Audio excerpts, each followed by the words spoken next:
I'm not exactly subtle. I like to yap, my voice memos always turn out longer than intended, I have a habit of telling people my business before I probably should, and I occasionally overshare. Almost always without regret, because even though I'm much more introverted than I probably appear to most people who just met me, I'm also low-key an attention whore. I feel comfortable talking about myself and being the one who shares more in a one-on-one relationship. I don't have to be the one, but I also don't feel the need to hold back just because someone else is a more private person than me.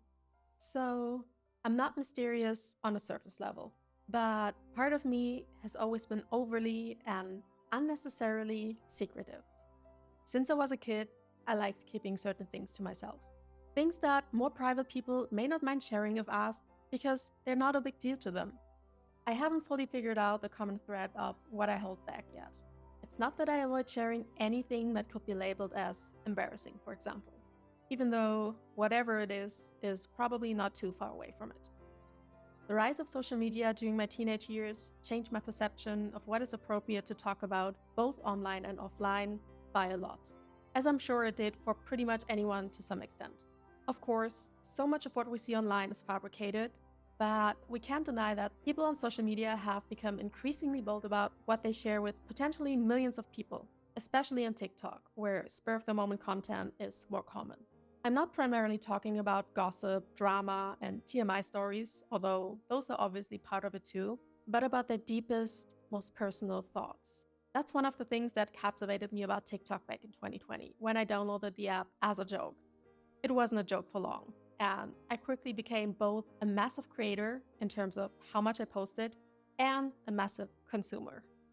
I drastically changed my social media habits at the beginning of this year, and I'm now at a point where I consume TikTok and Instagram content for a maximum of 15 minutes a day combined. But the appeal that took me in is still there, and I have this app a lot to thank for.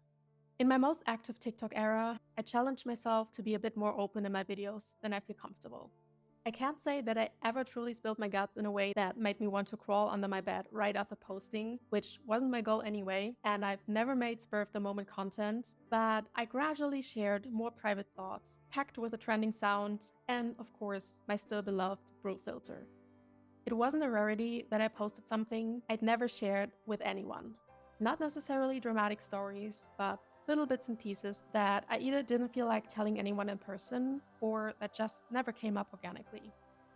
If you've watched this far, you're probably thinking now that the moral of the story is that I and people like me should do a better job at opening up in real life instead of blasting it on the internet. But that's actually not my point. On the contrary, being intentionally a bit more open online ultimately made me more open in face-to-face contexts and allowed me to present myself in a more authentic way instead of highlighting parts of me and toning down others. Of course, showing all of yourself at all times is neither possible nor advisable. But while being adaptable certainly has its benefits, a big theme of my 20s, and especially my last few years, has been becoming less of a social chameleon. And I can confidently say that nothing has made a more positive impact in this endeavor than creating and posting content online. This is not advice, by the way. People are different, and some want to keep their digital footprint as small as humanly possible in this day and age. But if the void of the internet feels like a good starting point for you to be more of yourself, know that you're not alone.